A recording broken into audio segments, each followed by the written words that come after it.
Magandang araw mga kaibigan. Bigyan natin ng reaction opinion itong post ni Attorney Regal Oliva 32 minutes ago. Tungkol ito sa shooting incident nangyari sa Tacloban City National High School. The firearm allegedly used in the shooting at San Jose National School bears the marking PNP property.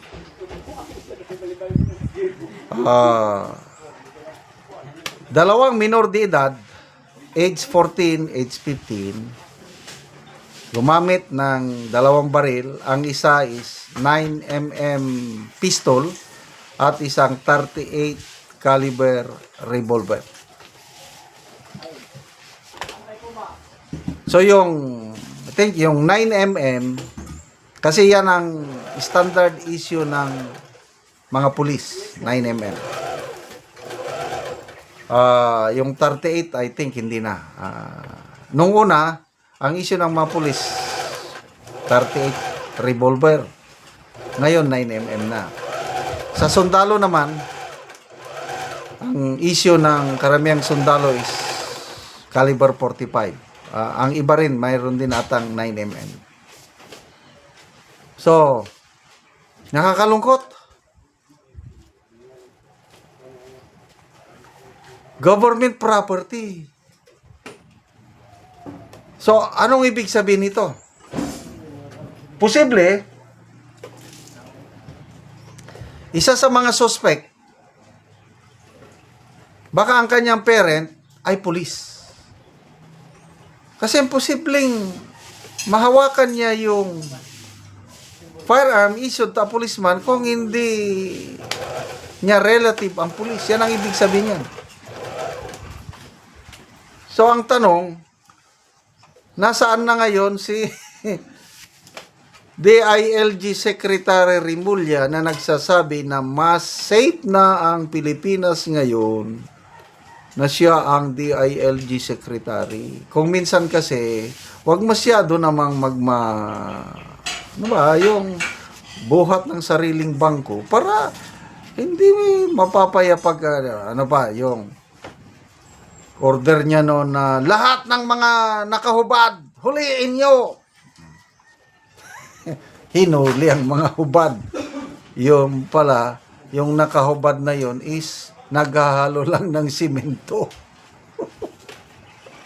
Mainit ang panahon. Summer na summer. Siyempre maghubad ka rin. Hinuli. Mga ganun ba? Mabuti na lang, believe din ako kay Secretary Junbic, humingi siya ng apology. Mali daw yun. Hindi niya na-specify detalye kung sino ba. Okay naman yung mga siga-siga sa kanto, lalo na sa gabi, nakaubad, papag ganun-ganon, di huliin mo, ikulong mo. Maganda yun. Kaya lang naghahalo lang ng simento, huliin, tinikitan, at pagmultahin. Wala na. So, ito ngayon, kailan lang siya nagsabi? Bago lang eh. Last month ba yun? 2 months ago? Mas safety na tayo ngayon. Dahil sa aking pamamahala ngayon. First time in history nangyari shooting incident. Balitado na ito sa foreign media. May nakita na ako kanina sa South China Post ata. South China Morning Post. Wala na. First time. Dati-dati, sa abroad lang, lalo na sa US, sa ibang European countries, nagkakaroon ng ganyang mass shooting, ngayon Pilipinas na. So, nakakalungkot. Ang Malacanang nagsalita, nalulungkot daw ang Pangulo. Well, hanggang lungkot na lang ba? Sa mga post ngayon na nagsasabi ang Pangulo nalulungkot, grabe, tignan nyo ang reaksyon ng taong bayan. Ang daming tumatawa. Tignan natin ang reaksyon ng taong bayan dito. 3,700 ang nag-react, 2,100 ang lumuluha, nakakalungkot. 632 ang nag-like. na-shock. 80 tong galit. 833 ang nag-like. Basa tayo sa mga comments. Ifern Jessica Yang, because her mom or aunt is a policewoman, one of the suspect yung maliit.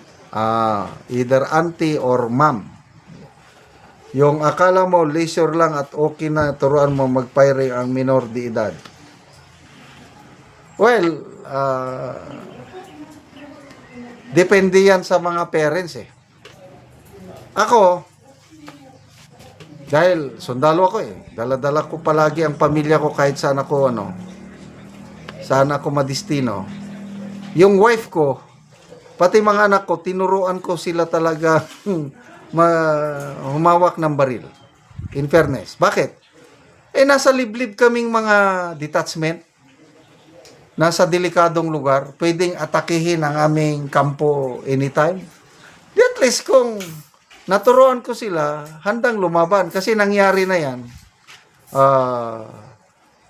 Sundalo namin nasa liblib na lugar. Inatake ngayon ng NPA yung detachment. Yung sundalo namin, tandang-tanda ko pa Ilocano yun, matapang. Lumaban siya. Yung misis niya, naturuan niya, dalawa sila ng wife niya. Lumalaban yung sundalo, pumuputok. Pag naubusan na yung magazine, bigay niya sa misis niya. Ang wife ang tagalod ng ganon. Ganon din yung pulis sa Prosperidad Agusan del Sur. Medal of Valor awardee ng pulis ito. Nag-iisa lang yung sundalo sa bahay. Inatake ng maraming rebelde. Lumaban yung pulis. Tumulong ang misis. Ganon din yun. Ang wife ang tagalod ng magazine. Kaya yung pulis, baril lang ng baril. Kasi ang wife niya tumutulong. Kaya ganyan ako. Naturuan ko ang aking wife, mga anak, na magpaputok, magpano. Kailang ito, mahirap. Nakakalungkot, PNP property. Nasawi ang, I think, 3 at 5 ang wounded. First time in history. So, Auntie Claire, pasok! John Beck, pasok! Anong mga paliwanag ninyo? Naghihintay ang taong bayan. Salamat mga kaibigan sa inyong pagsubaybay sa channel na ito. Nakakatulong kayo ng malaki sa tribong Talandig ng Bukidnon dahil ang sweldo natin sa channel na ito is pantulong po sa tribo. Namimigay tayo ng libreng yero at pako para makapagpatayo sila ng mas maayos na tirahan. Panoorin nyo ang video na ito.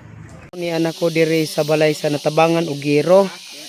So mauna ni ang iyang balay nga pag-atupan karon.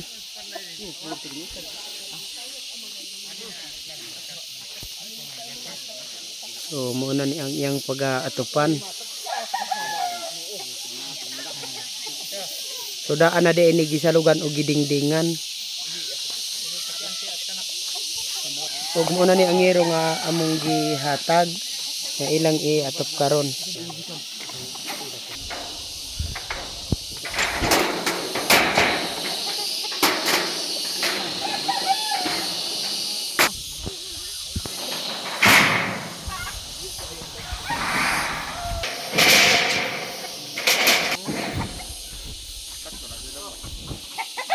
Sino pa na ni sa manday ni bigay sa mga elementar.